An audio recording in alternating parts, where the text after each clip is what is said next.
Primeramente, pues bienvenidos. Vamos a dar inicio al resumen de la iglesia de Pérgamo y iniciar la siguiente iglesia de Tiatira, pero antes vamos a iniciar con una oración. Inclinemos el rostro para orar. Padre nuestro que estás en los cielos, gracias te damos, Señor, porque nos das una vez más esta oportunidad de estudiar tu santa palabra. Sabemos lo importante y necesario que es estudiar para nuestra preparación espiritual y para la segunda venida, Señor. Gracias, Padre, por todas las cosas que tú nos das, y ahora al estudiar, al analizar esta presentación, te pido que tú nos acompañes y nos Amén, ayudes a por favor. entenderlo muy bien. Todo esto, Señor, te lo pedimos, no por merecerlo, sino por Cristo Jesús. Amén. Amén. Bueno, entonces en el video Amén. anterior habíamos estudiado acerca de Pérgamo y ahora vamos a continuar con el resumen de la iglesia de Pérgamo. Las iglesias son muy importantes porque nos están ayudando a prepararnos, a ver cuál es nuestra condición como iglesia también nosotros, como individuos también nosotros, para saber y prepararnos, porque viene un juicio que de los muertos que se está llevando a cabo, pero ese juicio terminará y empezará el juicio de los vivos, y es por eso que estas iglesias están dando los últimos consejos, nos reflejan nuestra vida espiritual que llevamos como individuo y también como pueblo en general. Y esto vemos a Pérgamo. El resumen de Pérgamo es que Jesús viene como el mensajero con la espada de dos filos. Eso simboliza la palabra de Dios, la cual hace una obra completa de convicción o ejecución de juicio. Y eso es lo que nos sirve la palabra de Dios. Nos hace ver y convencer de lo que está sucediendo en nuestras vidas para que nos convenza de pecado, nos abra el corazón y cambiemos. Y también aquí vemos que habrá un juicio. El juicio vendrá. Estamos viendo dificultades en el mundo, lo que está sucediendo, y estos señales, eventos, nada más nos indica que la segunda venida está pronta a ocurrir. Y eso es lo que vemos también aquí en la iglesia de Pérgamo, el mensaje que Jesús nos está dando. Sin embargo, Jesús estaba muy disgustado con esta congregación fiel por un problema que amenazaba su recompensa eterna, que ellos toleraron dentro de la iglesia la falsa doctrina y el mal comportamiento con dos sectas distintas. Lo mismo que resistieron en la comunidad, lo permitieron en la iglesia. O sea, ellos no les gustaban las cosas del mundo, podemos decir, pero ahora ellos mismos lo estaban permitiendo que sucediera en la iglesia. Esa era una apostasía. Y Jesús no le gusta eso, por eso empezó a ver este problema, que tenía que cambiarse. Y vemos que el resultado sería la eventual corrupción de todos. Si se permiten todas esas cosas en el pueblo, empieza a haber una corrupción en todos. Todos vamos a llegar a aceptarlo y a ver el pecado como algo normal. Por eso es que Jesús dice, no, tienen que cambiar. Jesús condena los cultos de Balaam y los Nicolaitas. Eso es lo que habíamos estudiado, las doctrinas de Balaam. Balaam se había eh, apartado, se había hecho como apóstata. Entonces estamos viendo que las características son la apostasía de las verdades, de lo que lo originalmente se creyó. Entonces esta iglesia se había ya apartado, se había apostatado de la verdad. Y los nicolaitas también eran unos que les gustaba el libertinaje. Entonces estamos viendo que todo esto no era bueno, era una corrupción para todos ellos. Las falsas doctrinas que se estaban tolerando, nadie decía nada. Y el libertinaje, ahora todos decían, no importa, esto hay que hacerlo de esta forma, Dios nos ama, no importa lo que hagamos. Todo eso, Jesús condenó esos cultos y insinúa que los fieles se sentirán culpables si se sigue tolerando el pecado. Habla a las personas fieles diciéndole, ustedes van a ser culpables si eso lo toleran. En nuestra vida tienen que salir todas esas falsas doctrinas, todo ese libertinaje, tenemos que ponernos a cuentas con Dios. Se le advierte que se arrepientan de ello o Dios tomará el asunto en sus propias manos. Porque recordémonos, vendrá el juicio y ahora nosotros tenemos la oportunidad para poder cambiar. Una iglesia que transige significa que se retienen las bendiciones de Dios. El odio al pecado no solo debe llegar a un punto en que se lo mantenga fuera de la vida, sino que ellos deben asegurarse de que se lo mantenga fuera de su iglesia. La recompensa eterna de recibir una corona, en este caso una piedra blanca, y el carácter de Jesús encarnado en esa corona fueron ofrecidos al vencedor. Sugiere que tolerar el pecado era un problema que necesitaba ser superado. Eso es lo que miramos en el resumen. Y como metáfora del tiempo final de Pérgamo, ahora en nuestros días, ¿cómo nos ayuda? ¿Qué podemos agarrar de todas estas ejemplos de iglesia? Estos mensajes que Jesús dio a estas iglesias, ahora para nosotros. Pongámonos en que nosotros ahora somos la iglesia de Pérgamo. Imaginémonos, nos está hablando a nosotros. Y hay poderosas alusiones del tiempo del fin dadas a esta congregación. Estos mensajes especiales están dirigidos a todos los que esperan su regreso. Estamos viendo que si estamos nosotros esperando la segunda venida, el tiempo, este mensaje es para nosotros. Y uno de los desafíos del tiempo del fin será la tolerancia del pecado dentro de las filas de la iglesia de Dios. Vemos bastantes cosas que en realidad no están en la Biblia, no aparecen. Y la congregación de Pérgamo no puso resistencia a los miembros, que eran idólatras y adulterios. De hecho, estos balaamitas y nicolaitas, los cultos incluso justificaron su comportamiento bajo el pensamiento antinomiano, que eran salvos por gracia y eran libres de la ley. Así se sentían. Y nosotros vemos a veces esas doctrinas en muchos lugares, que ya somos salvos, que no tenemos nada que hacer, que Dios nos ama, no tenemos que ser, es más, no se cree en la justificación por la fe, lo que el sacrificio que Jesús ha hecho por nosotros, el amor de Dios hacia nosotros, no se comprende quién es Dios, y todo eso estaba pasando. Y la aplicación es para la última iglesia de Dios. El pecado deliberado que se tolera estropeará la pureza de la iglesia y de sus miembros. Un sorprendente asunto de Pérgamo ha entrado en la iglesia de Dios del tiempo del fin.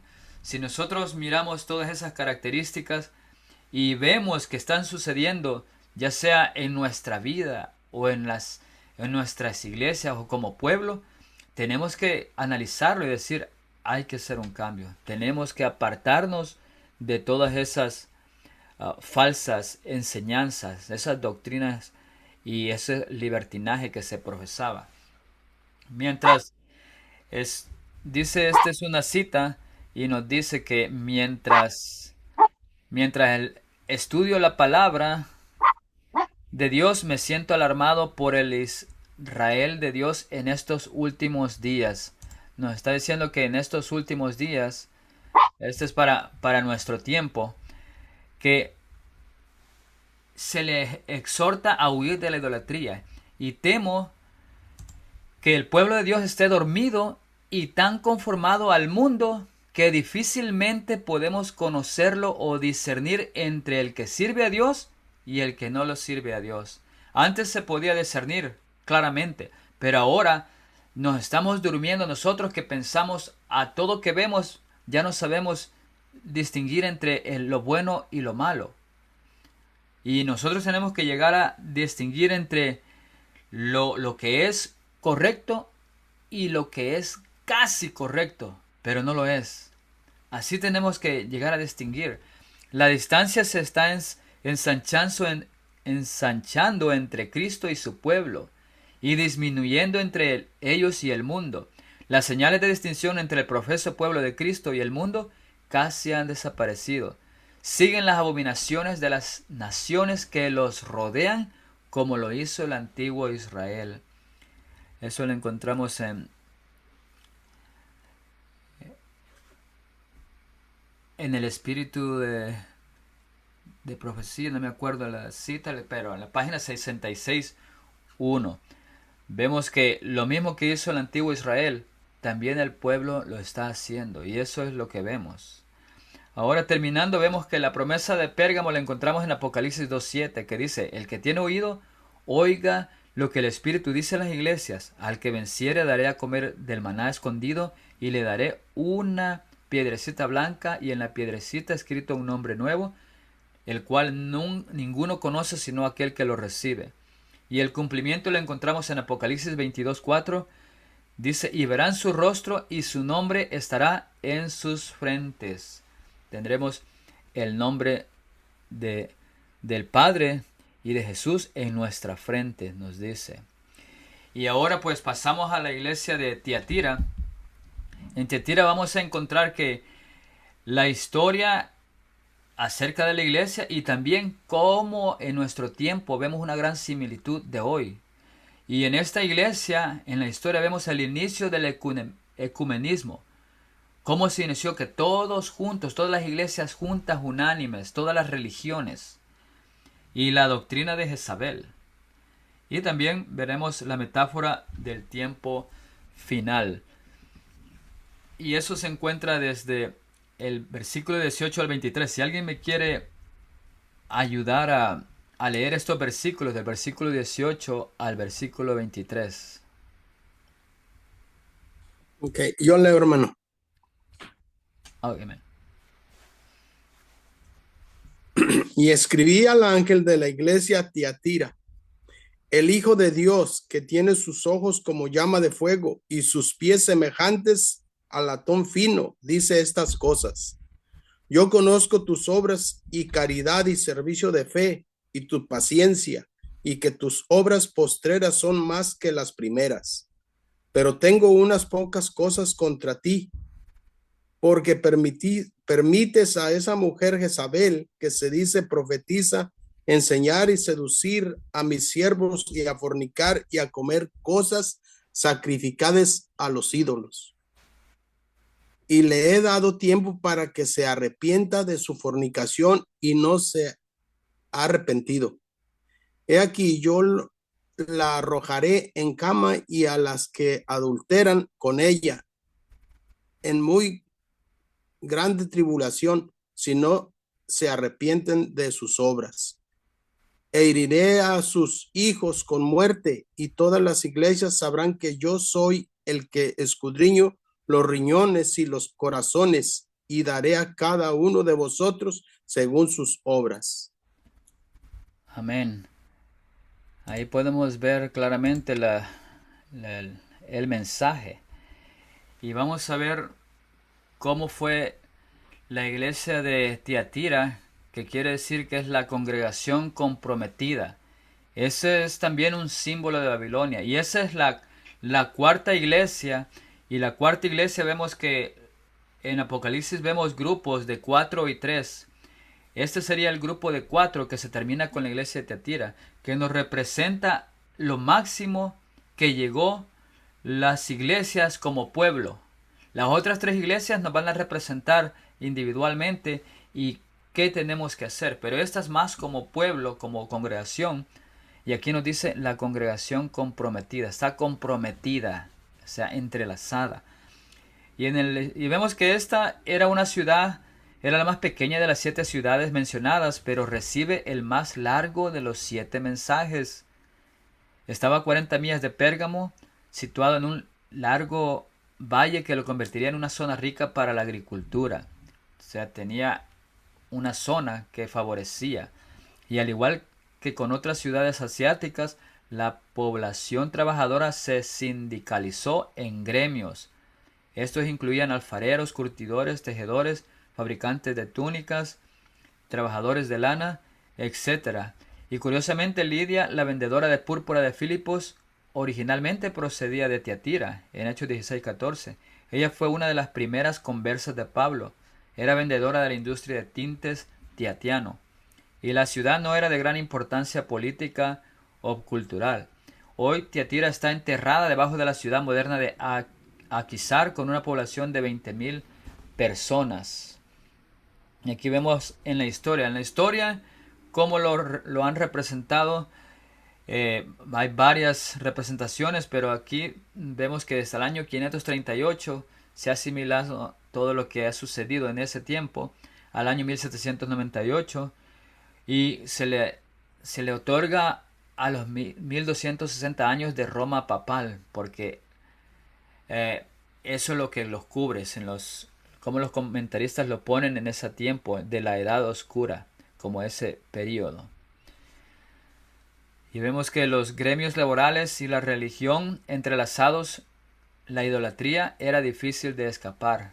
O sea, los gremios, o sea, como las uniones, todos los trabajos de las uniones que se ponen. Y sabemos que también el Espíritu Profecía nos dice que las uniones van a traer todo ese movimiento hacia una ley dominical.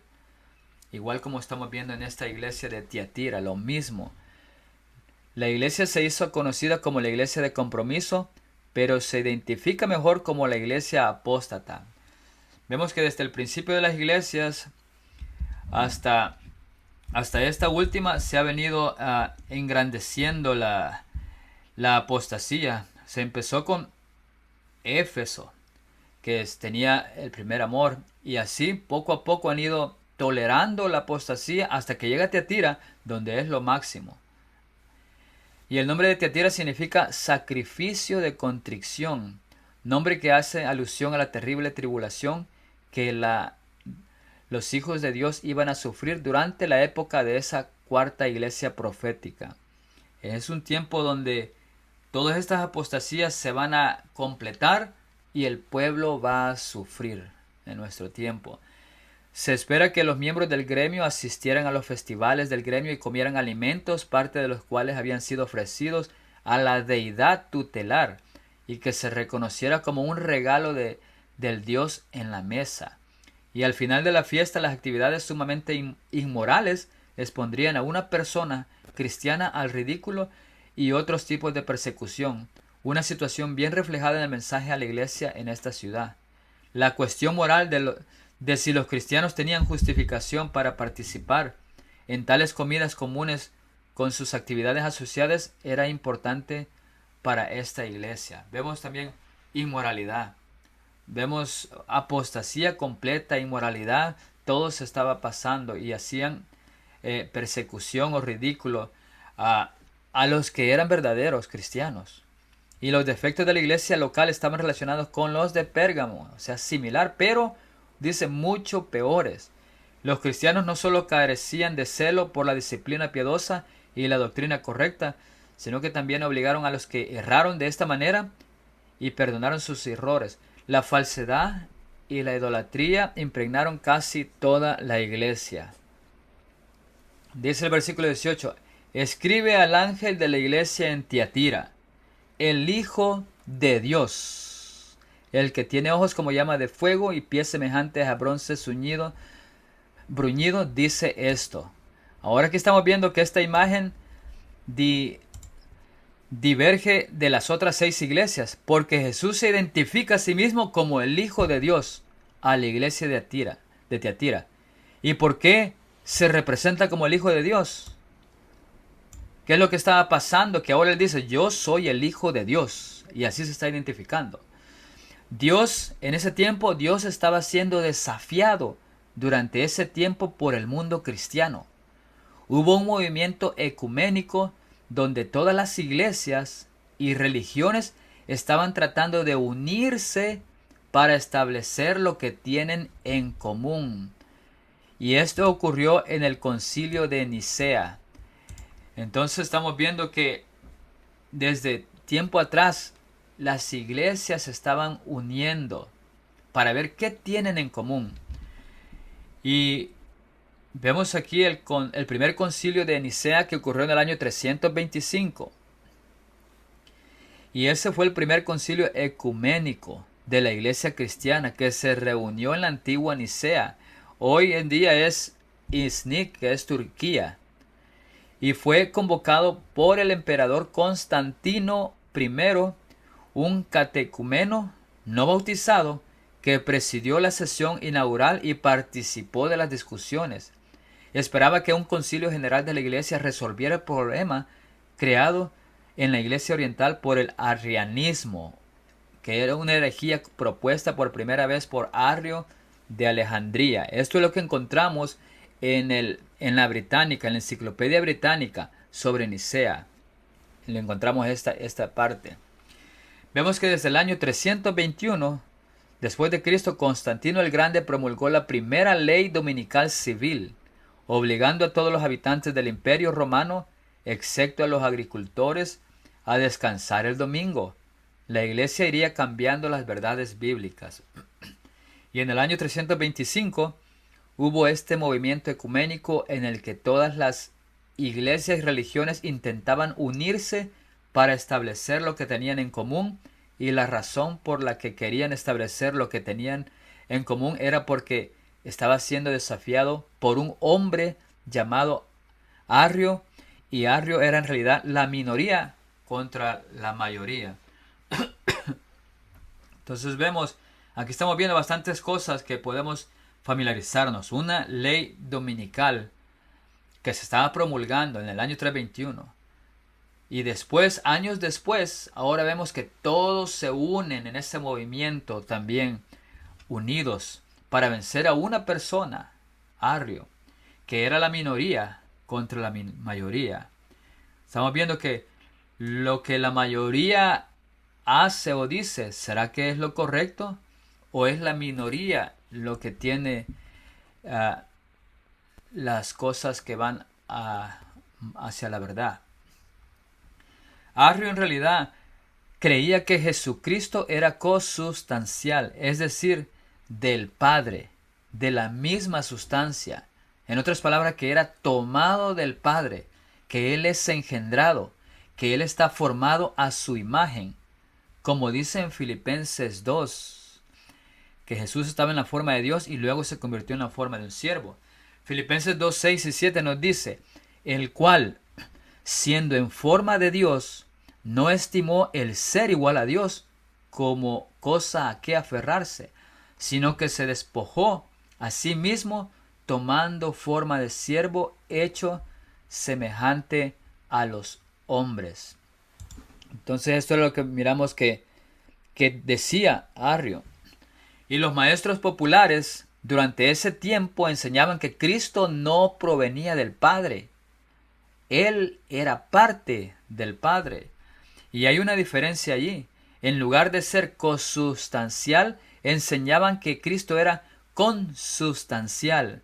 Ahí están las diferencias. Uno puede decir, tal vez no hay tanta diferencia, pero sí. Y esta fue la única ideología que estaban cambiando entre Arrio y las tradiciones comúnmente aceptadas del trinitarismo, que luego se convirtió oficialmente en el año 381. Todo eso se hizo en trinitario. Pero aquí solo hay esta idea diferente sobre el Hijo de Dios y si fue el movimiento ecuménico que en realidad estaba estableciendo lo que luego se convirtió en la Trinidad, que definitivamente fue lo que había causado algunas guerras en la iglesia. Todo esto han habido guerras en la iglesia debido a esto de la Trinidad y no entender lo que es Dios. Eso fue en el pasado. Que vemos que definitivamente fue lo que había hecho todas estas guerras en estas iglesias. Y en la historia encontramos los vándalos, los ostrogodos, los érulos, que también tenían ese mismo pensamiento, características. Y recordamos que esas tres naciones fueron arrancadas de la raíz en Daniel 7 por el cuerno pequeño. Todas estas vándalos, ostrólogos y érulos, ellos no creían en una trinidad que habían puesto en esos concilios que estaban poniendo. Entonces, el que va en contra de la mayoría es perseguido y es tirado o destrozado. Y todos ellos fueron llevados a guerra para deshacerse de ellos. Y para más información sobre esto del tema, podemos encontrar en el libro de las dos repúblicas, que está escrito por A.T. Jones en 1881, que tienen bastante información sobre lo que pasó en ese tiempo cómo en cada detalle vemos lo que era, quién era Arrio, qué pasó, qué sucedía en esos concilios y por qué sucedió. No lo encontraremos en algún otro lugar porque sabemos que la enseñanza que tenemos en la historia viene de la iglesia romana, de la iglesia católica. Ellos hicieron la historia, ellos dan y comparten la historia a nosotros. Y nosotros tenemos que aceptar esa historia o decir, ¿será cierto lo que nos están diciendo o no? Pero aquí tenemos esta otra vista de la moneda en este libro de las dos repúblicas por A.T. Jones. Vemos que el Papa estaba en el trono durante ese tiempo y ahora tenían el poder. Y cualquiera que fuera contrario al Dios de Roma era decapitado, crucificado, quemado en la hoguera, estirado en el potro, colocado en la doncella de hierro. Todas esas persecuciones, si la persona iba en contra de el Dios contrario al de Roma, lo que ellos decían. Todas esas cosas que le hicieron a estas personas fueron simplemente una tortura terrible, porque no tenían la misma fe que ellos tenían. Y está en nosotros. ¿Nosotros guardamos la fe verdadera o vamos a aceptar la fe que nos están diciendo para no ser perseguidos, para salvar nuestra propia vida? ¿O vamos a mantenernos firmes a lo que creemos, a lo que dice la palabra de Dios? La persecución vendrá nuevamente y habrá cosas reales que sucedieron en el pasado. Eso no significa que debemos tener miedo. Significa que debemos estudiar la Biblia y asegurarnos de que tenemos un fundamento sólido sobre lo que dice la Biblia y lo que no dice también sobre el Hijo de Dios. Tenemos que aprender todas esas, la palabra de Dios en claridad. Y recordémonos que Jesús es la verdad y Jesús nos demuestra la verdad si abremos el corazón a Jesús. Jesús está tocando en nuestro corazón, queriendo entrar. Él entra y nos demostrará lo que es la verdad. Nadie sabrá la verdad si no acepta a Jesús, si no lo deja entrar en el corazón. Pero como vemos en la iglesia de la Odisea es rica, no necesita de nadie. Él tiene tantas enseñanzas y Jesús está tocando el corazón diciendo, quiero entrar. Tienen tanto, pero yo no estoy ahí. Tenemos que nosotros pensar en eso, que primero es Jesús en nuestro corazón. Él nos enseña la verdad, Él nos ayuda a entender y a comprender esa verdad y la podemos seguir. Y el Hijo de Dios lo encontramos en 48 versículos en la Biblia y uno de ellos en el Antiguo Testamento. La palabra de Hijo de Dios. ¿Qué es lo que dice la Biblia sobre el Hijo de Dios? Allá hay 48 versículos. Analicémoslos, estudiémoslos. Y para poder entender la frase el Hijo de Dios, tenemos que entender los 47 versículos atrás en que se menciona. Si no, no podremos entender lo que Jesús está describiendo. No podemos nosotros empezar a tener prejuicios o ya de cosas que se nos han enseñado, sino que tenemos que venir a estudiar la Biblia con mente abierta, que es Jesús quien viene a nuestros corazones y nos cambia todas esos pensamientos que teníamos antes, pero al estudiar la palabra de Dios, buscando, analizando esos versículos. Amén. Y para tratar de entender por qué Cristo se presentó como el Hijo de Dios, fue porque el Hijo de Dios en este momento había sido completamente desafiado en el mundo cristiano. En el versículo 12, ya había hablado de ser el que tenía la espada en la boca, porque necesitaban la palabra de Dios. Imaginemos la iglesia anterior necesitaba la palabra de Dios, la habían apartado. Ahora venía la palabra de los hombres. Lo que los hombres entendían de la palabra de Dios, eso explicaban. Lo que ellos enseñaban, como los fariseos. Pero no la verdadera palabra de Dios. Por eso él dijo, la espada de dos filos en la iglesia anterior. Y porque se necesita establecer la verdad primero. Y ahora él viene en el 18, dice, el Hijo de Dios, el que tiene ojos como llama de fuego. ¿Y qué significa ojos como llama de fuego? Hebreos 1.7 nos dice que ciertamente de los ángeles dice, el que hace a sus ángeles espíritus y a sus ministros llama de fuego. Los ángeles son ministros llama de fuego. Y dice el versículo, el que tiene ojos como llama de fuego. Apocalipsis 1:14 también nos dice, su cabeza y sus cabellos eran blancos como blanca lana, como nieve, y sus ojos como llama de fuego. Nuevamente, Apocalipsis 19:12, sus ojos eran como llama de fuego, y había en su cabeza muchas diademas, y tenía un nombre escrito que ninguno conocía, sino él mismo. Entonces vemos aquí que Cristo ve a través del ministerio de sus santos ángeles. Así es como viene Cristo, el Hijo de Dios, el que tiene ojos como llama de fuego, a través de sus ángeles. Tenemos ángeles que andan alrededor. Los ángeles están dispuestos a cuidarnos, a obrar en el trabajo de la salvación. Ellos están acá y Jesús los mira a través de ellos. Ellos dan un reporte de lo que hacemos todos los días. Ellos escriben en los libros que están en el cielo. Y hay mucho más que aprender acerca del ministerio de los ángeles, de sus santos ángeles. Y esos ojos escudriñan a fondo a sus hijos. Nada está oculto a su vista. Incluso leen los pensamientos y las intenciones del corazón. También encuentran a los necesitados.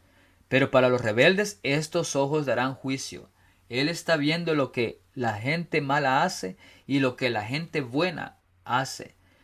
Esta iglesia estamos viendo que nos está trayendo conceptos de que viene un juicio, de que está sucediendo un juicio.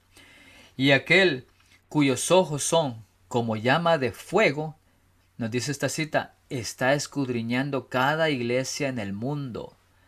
Su mirada traspasa todos los corazones. Él está midiendo el templo y sus adoradores, pesando todas sus acciones en la balanza de oro y el cielo, registrando el resultado en los libros de registro.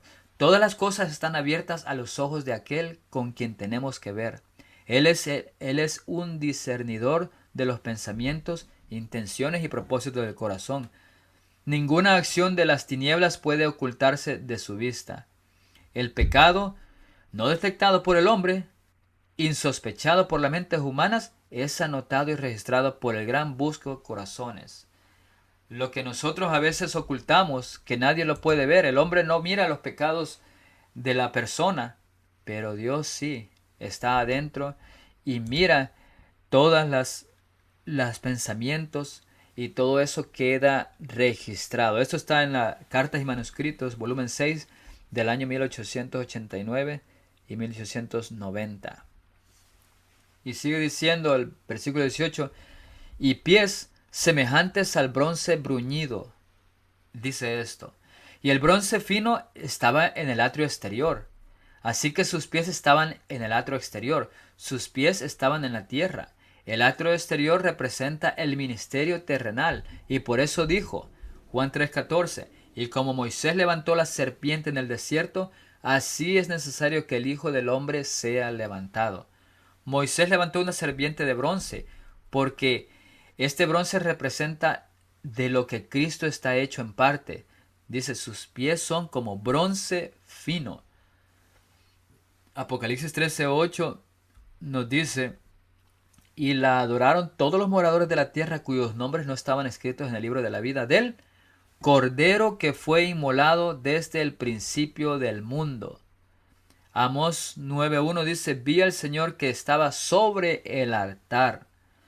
Por eso el Señor tiene los pies como de bronce bruñido, porque Él era el Cordero que fue inmolado. Y en el tiempo de la Edad Media, cuando hubo esta abominación desoladora, el Hijo de Dios fue tergiversado. El mismo sacerdote decía que Él es aquí en la tierra el vicario del Hijo de Dios, el representante de Cristo, el que es Cristo en la tierra. Y sabemos que eso no es verdad. Cristo mismo ha enviado a su Espíritu a través de los agentes que tiene para ser sus representantes en la tierra. De esta manera Cristo se revela al mundo. Juan 14:22 dice, le dijo Judas, no el Iscariote, Señor, ¿cómo es que te manifestarás a nosotros y no al mundo? Porque ellos sabían cómo vendría Jesús nuevamente a ellos, cómo se le iba a manifestar. Ellos sabían que Jesús llegaría a ellos, Pero él les preguntó, Judas, ¿cómo será? El versículo 23, Jesús respondió y le dijo, el que me ama, mi palabra guardará, y mi Padre le amará, y vendremos a él y haremos morada con él. De esa forma él estará con nosotros cuando él venga a nuestros corazones. Por eso le dijo, me voy, pero no los dejaré solos. Vendré a ustedes. Y no Así es. solamente eso, vendremos, porque el Padre también, porque es el Padre y el Hijo están juntos en la Amén. salvación del hombre. Y haremos morada con Él, claramente. Ahora vemos que tenemos que el concepto del Hijo de Dios estaba siendo desafiado y el entendimiento de su espíritu fue desafiado también, que es en amarillo, el que tiene ojos como llama de fuego. Él mismo lo está describiéndose. Primero en el Hijo de Dios dice, el Hijo de Dios. Luego dice, el que tiene ojos como llama de fuego, refiriéndose a sus espíritus. Los ángeles son los espíritus. Y el entendimiento de su espíritu fue desafiado. En el tiempo de la abominación desoladora, el concepto del Espíritu de Dios y su ministerio fueron tergiversados. El sacrificio de Cristo, que fue ofrecido a la humanidad, fue totalmente interpretado por la iglesia. Por eso Jesús lo menciona, y pies semejantes al bronce bruñido, recordándoles lo que es lo correcto. Pero la iglesia aquí había hecho ya su propia distinción, su propia definición, y base a eso se hicieron más las doctrinas falsas. Pero a los pocos fieles les dice en el capítulo 19, yo conozco tus obras, y amor, y fe, y servicio, y tu paciencia, y que tus obras postreras son más que las primeras. Y esta es la primera iglesia en ser elogiada por su amor y servicio. Sus obras, por primera vez, son parte del griego en el elogio de Jesús, lo que sugiere que son una iglesia activa. A pesar de todo lo que está pasando, ahí hay una iglesia, aunque sean poquitos, pero hay una iglesia activa, que son fieles. El amor trae la cualidad de poner a los demás en primer lugar. La fe abre el pensamiento de confianza en Jesús y la fidelidad sigue. El servicio revela la ayuda activa y voluntaria a los necesitados. La resistencia o paciencia muestra que son persistentes y no flaquean en su labor. Gran parte de esto probablemente surgió del apoyo mutuo en una ciudad hostil hacia el cristianismo. Entonces vemos que esta iglesia final está representando a todo lo máximo en apostasía, pero también de ahí saldrá un pueblo final, pocos fieles, y son elogiados esos pocos fieles en este pueblo apóstata que vemos al final. Y es interesante que las obras son constantemente el termómetro que mide el carácter a la iglesia. Dice Santiago 2:18, muéstrame tu fe sin tus obras y yo te mostraré mi fe por mis obras. Así es como se demuestra la fe, por las obras. ¿Y por qué es tan vital la centralidad del servicio y la fe? La verdadera fe nos trae la presencia de Dios. Esa presencia es un benefactor ya que trabaja a través de nosotros. El sentido de esa presencia también puede llevarnos a través de las circunstancias más difíciles. Y aquí vemos que no hay dos iglesias cristianas en Tiatira, sino que es una sola. Una totalmente dedicada a Jesús y su obra, y la otra una iglesia inmersa en el pecado y las prácticas de culto. No son dos, sino que solamente es una. Y esta iglesia tenía ambas características. Por eso es tan importante como metáfora de los últimos días, porque también en el tiempo final habrá lo mismo.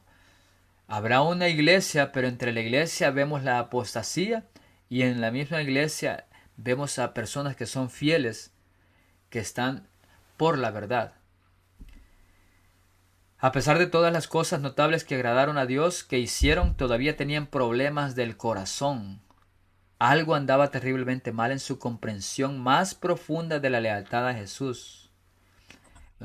Los fieles también se mira que tenían algo también mal en su comprensión, en la lealtad de Jesús. ¿Cómo es que nosotros somos leales? Conocemos la verdad, sabemos la verdad, pero ¿cómo podemos tener y demostrar ese amor? Y por primera vez Jesús trae amenazas contra una de sus iglesias. Y esta condición de esta iglesia volverá a suceder en el futuro. Muchos serán perseguidos, algunos puestos en cárceles, abandonados de todo apoyo, por no tener la misma fe que la abominación desoladora tiene. Sabemos que se pondrá una abominación desoladora, y esa abominación desoladora tiene un falso Dios, y los que no sigan a ese falso Dios y sigan al Dios del sábado, que Jesús es el Señor del sábado, entonces van a ser perseguidos. Y se va a establecer nuevamente lo que es la imagen de la bestia. Aquí en la iglesia de Tiatira es el poder de la bestia. En ese tiempo la misma bestia estaba actuando. Pero aquí en nuestro tiempo será una imagen de la bestia que actuará y hará todo lo que sucedió en esta iglesia de la historia de Tiatira. La imagen de la bestia tendrá esa misma fe, que tendrán un entendimiento falso del perdón. Cómo somos perdonados es un entendimiento falso de ese perdón. Tendrán un entendimiento falso del Hijo de Dios. Tendrán un entendimiento falso del ministerio del Espíritu.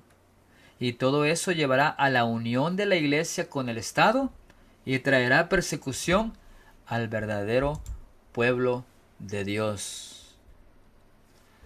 Pero dice el versículo 20, pero tengo unas pocas cosas contra ti.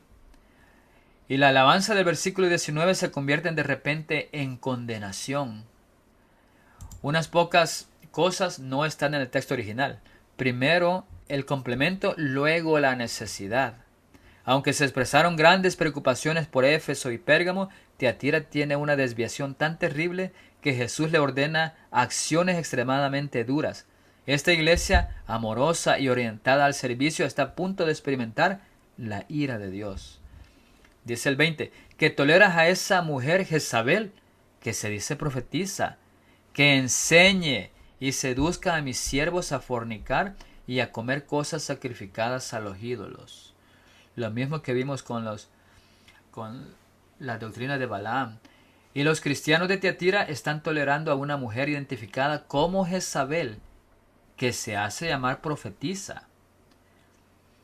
Nos dice, tú toleras, en la palabra, afet, que es bastante revelador. Muestra que los peligros para esta iglesia no eran externos, sino internos.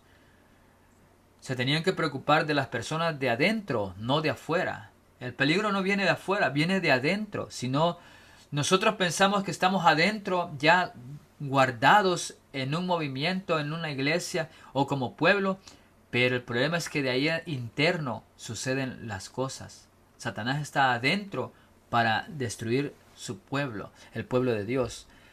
Y también sugieren que sabían que estaba mal y no hicieron nada para rectificar la situación. Muchas personas saben lo correcto, pero no dicen nada. No rectifican, no hablan por la verdad y no defienden la verdad. Vemos que nos dice, ¿quién era Jezabel?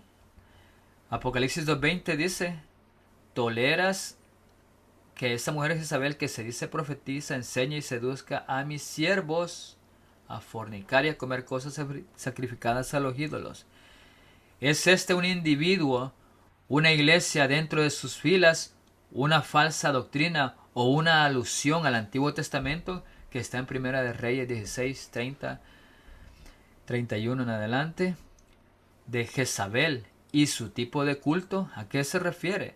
Y tenemos una clara respuesta a esto en el versículo 24, que es una doctrina, es algo que se estaba enseñando o promoviendo dentro de la iglesia. En otras palabras, los mismos líderes de la iglesia lo enseñaban, lo promovían, lo falso. Dado que esta doctrina reclama la autoridad de una profetisa, una mujer inspirada, uno obtiene la imagen de que existe una subcultura, un movimiento dentro de la iglesia que está envenenando a la congregación de Tiatira. Su influencia sectaria afirma ser religiosa y habla con autoridad, afirmando representar a Dios. Se tolera Jezabel a enseñar lo mismo que en el versículo 14. En el versículo 14 nos habla que a Balaam, que enseñaba a Balac a poner tropiezo ante los hijos de Israel, a comer cosas sacrificadas a los ídolos y a cometer fornicación. La situación de Balaam y Balac que sucedió en la iglesia de Pérgamo, que fue cuando la palabra de Dios estaba siendo más dura de recibir y cuando hay menos de la palabra de Dios, empezamos a ser idólatras y entramos en la fornicación, que es el movimiento ecuménico. Ya no se lee la Biblia. En vez de la Biblia metemos otros libros, pero la palabra de Dios se aparta. Buscamos las palabras de hombres, las enseñanzas de los hombres. Y eso viene también transformándose en un movimiento ecuménico, todos juntos en lo mismo, porque son los mismos hombres enseñando. Y el movimiento ecuménico que se inició en los 300 estableciendo el fundamento trinitario, lo que luego se convertiría en la Trinidad. La fornicación estaba ocurriendo junto con ese movimiento ecuménico. Y aquí en el versículo 20 está sucediendo lo mismo. Jezabel representa la abominación de la desolación. Se le está permitiendo enseñar esas cosas que son idólatras y está atrayendo a la gente al movimiento ecuménico. Eso es lo que estaba pasando ahí. Todos estaban siendo desviados a la verdad y yéndose todos juntos hacia un movimiento ecuménico, que todos están haciendo lo mismo, todas las religiones lo hacen, nosotros también lo tenemos que hacer. Todas las religiones están en un movimiento acerca de Pentecostés, todos nosotros también tenemos que hacerlo, tenemos que hacer lo mismo. Estamos viendo lo que es el movimiento ecuménico y cómo todos van hacia lo mismo. Vemos que en 1 Reyes 16:31 nos dice porque le fue ligera cosa andar en los pecados de Jeroboam, hijo de Nabat, y tomó por mujer a Jezabel, hija de Edbaal, rey de los Sidonios, y fue siervo a Baal y lo adoró. Jeroboam era un idólatra, fue una gran influencia en el pueblo de Dios. Estableció su propio día, su propio mes, su propio sacerdocio, su propia serie de adoración, sus propios ídolos. Una gran influencia. Tenemos que tener cuidados con las influencias más grandes porque Satanás se introduce ahí, empieza a meterse para empezar a desviar a cantidad de personas, que las personas están buscando la verdad, siguiendo obedecer a Dios, pero al no estudiar caen, son fácil presa de todos esos personas de gran influencia que van hacia lo incorrecto. Y Acab era el rey de Israel y fue y adoró a Baal. Baal quiere decir literalmente Señor, y adorado como el principio productor de la naturaleza. Acab promovía una religión corrupta. ¿Pueden los reyes o líderes del pueblo de Dios servir a Baal? ¿Qué estaba pasando? Jezabel, cuando ella gobernaba al pueblo que se suponía que era fiel a Dios, pero se volvió idólatra, se casaron con la iglesia falsa.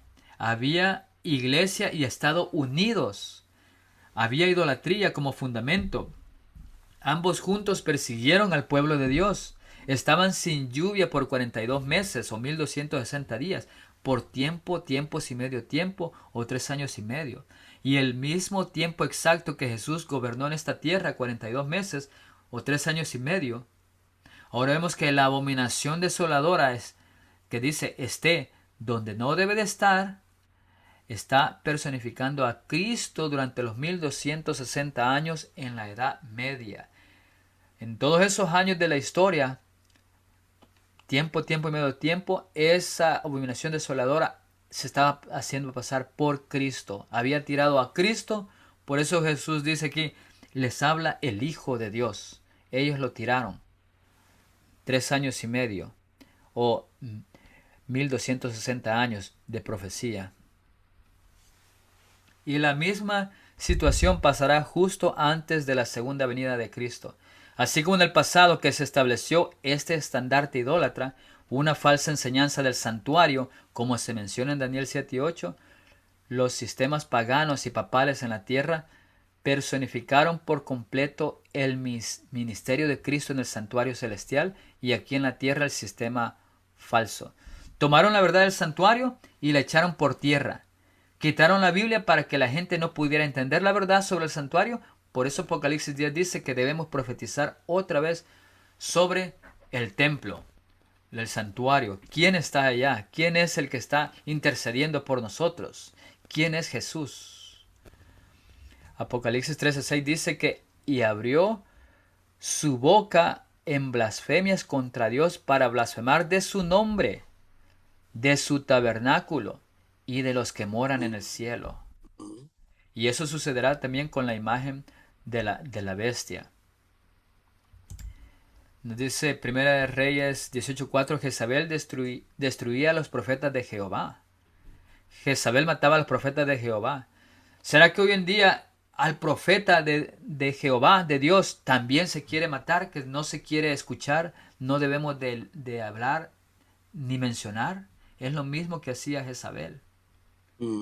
Primera de Reyes 18:19 dice, envía pues ahora y congrégame a todo Israel en el monte Carmelo y a los 450 profetas de Baal y los 400 profetas de Acera que comen de la mesa de Jezabel. Todos ellos estaban unidos comiendo de lo mismo, se alimentaban de lo mismo, las mismas doctrinas que se alimentaban, de todo lo mismo que ellos creían.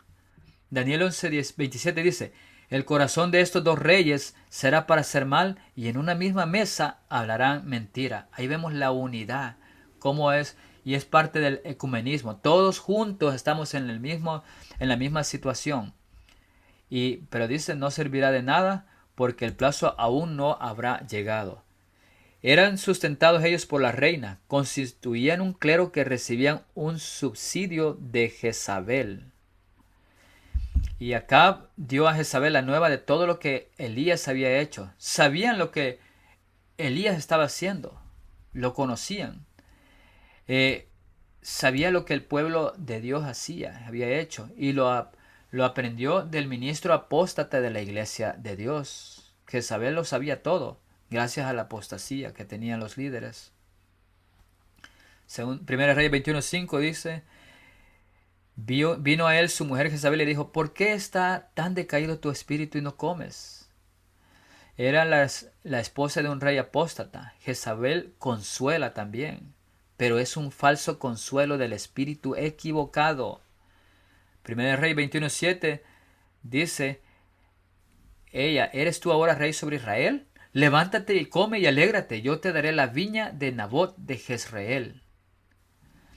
Y ella realmente era poderosa. Los hombres de la ciudad fueron y mataron a alguien. Estos hombres estaban armados, por lo que ella tiene control sobre los líderes militares de las ciudades.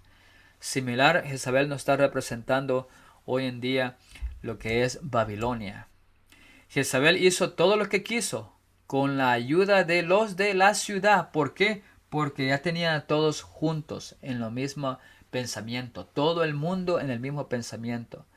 Ahora vemos que el final de Jezabel es similar al final de la gran ramera, como nos dice Apocalipsis 19, 17 y 18. Y vemos en Primera de Reyes 21-25 que a la verdad ninguno fue como Acab, que se vendió para hacer lo malo ante los ojos de Jehová, porque Jezabel, su mujer, lo incitaba. Segunda de Reyes 9:22, cuando vio Joram a Jehú, dijo, ¿hay paz, Jehú? Y él respondió, ¿qué paz? Con las fornicaciones de Jezabel tu madre y sus muchas hechicerías. Hechicerías también vemos de esa palabra de farmacéutica, encantos que tienen el mundo encantado.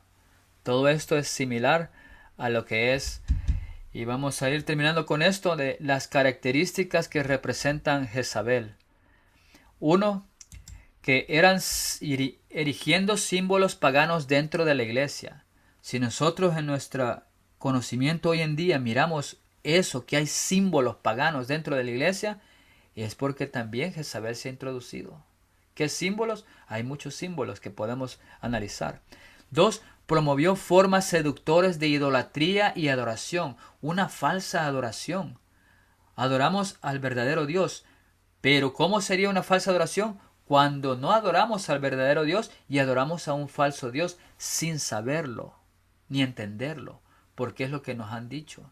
Estamos idolatrando a un Dios falso. No tendrás ídolos, nos dice el mandamiento. 3. Arregló matrimonios entre miembros de la iglesia y no creyentes, o sea, la unión entre los que sí creen y los que no creen. Así se va creciendo. 4. Moldeando el carácter de los demás, haciendo el carácter que sea diferente, ya no buscando la verdad, sino que acomodándonos a ser parte de un carácter que ya no nos importan las cosas, pensamos que ya sabemos todas las cosas, conocemos todo, tenemos todo, no necesitamos que nadie nos diga nada. 5. Promovió el misticismo. 6. Los adherentes tienen un espíritu determinado para promover el mal. 7. Amenaza al verdadero pueblo de Dios. 8. No consagrado a Dios, incluso desafía a Dios. Y 9. Es un agente especial de Satanás. Si nosotros no llevamos la verdad, nosotros también nos transformamos en agentes de Satanás. Si seguimos la verdad, somos agentes del Dios verdadero. Ahí está, esta Tiatira, esta iglesia nos está diciendo que están adentro, están los problemas, no afuera. Que ya se metió lo que es el problema del ecumenismo, lo que es el problema de las doctrinas, que tenemos que leerlas y aprenderlas. Porque si no, fácilmente vamos a decir, oh, estamos bien. Aunque nos estén engañando, diríamos, estamos bien en todo lo que se nos dice. Pero no es así. Es tiempo, como se dice en la iglesia anterior, tienen que regresar a la palabra de Dios. Lean, estudien, ahí está la verdad. Cuando estudiamos, viene Jesús a nuestros corazones. Jesús es la verdad. Él es el único que nos ayuda a entender si estoy en lo correcto o estoy en lo malo. Si no tengo a Jesús, no voy a poder amar a nadie.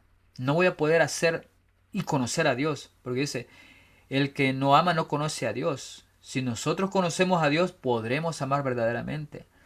Si tenemos a Jesús en nuestro corazón, tendremos la verdad. La verdad nos hace libres de esas doctrinas falsas que nos tienen encadenados, vendados los ojos, que decimos, estoy en la verdad, estoy en lo correcto. Y nos hablan de la verdad y nos cerramos. ¿Por qué? Porque no queremos abrir el corazón a Jesús, quien es la verdad, y nos enseña la verdad. Este es un tiempo difícil, es la última iglesia.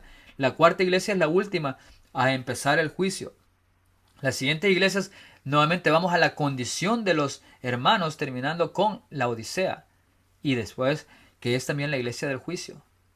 Son paralelas las 4 iglesias estas con las otras 3 iglesias, pero unas van con el pueblo de Dios, mensajes para el pueblo de Dios, y las otras van individualmente, porque somos salvos individualmente.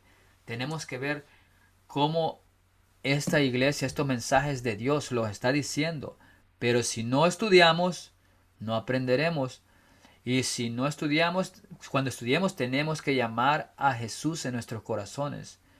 Porque como vemos en Apocalipsis 1 nos dice, esta es la revelación de Jesucristo, no de nadie más, para sus hijos en los últimos días. Él vendrá y nos enseñará la revelación cuando le hablamos a Él, cuando lo queremos a Él en nuestros corazones, cuando entendemos, como dice en esta iglesia, el Hijo de Dios, el que tiene los ojos como llama de fuego. Tenemos que entender muy bien. Y aunque parezca, por asombroso que parezca, todas las cualidades de Jezabel son las del papado durante el mandato histórico de esta iglesia, 538 a 1798. Eso fueron las mismas características. Y así como fue la historia, volverá a suceder. Ahora, en el tiempo final, cuando venga la abominación desoladora o una ley dominical que está pronto a suceder, vendremos todas esas cualidades falsas, pero habrá un remanente verdadero en el cual va a seguir la verdad en nuestros corazones. No sé si